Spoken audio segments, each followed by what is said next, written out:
bizim ellerden. Gayrı bu diyara gelme bir daha. Beni hasretinle yakıp kül ettin. Dermansız kalmışım, sorma bir daha,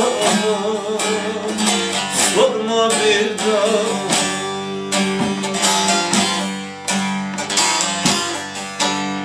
Sinemde mekanı kurma bir daha. Dermansız kalmışım, sorma bir daha.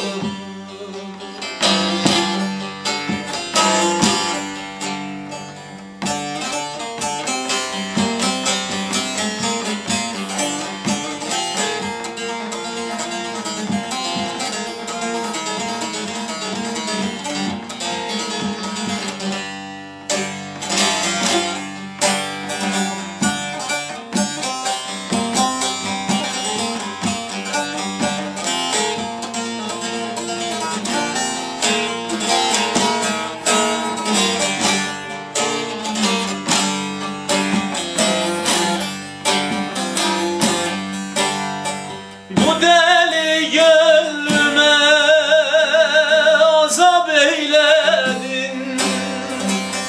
Ne sorduysam aksi cevap eyledin. Yıktın tahtı payım harap eyledin. Sinemde mekanı kurma bir daha, kurma bir daha. İstemem elini sürme bir daha. Sinemde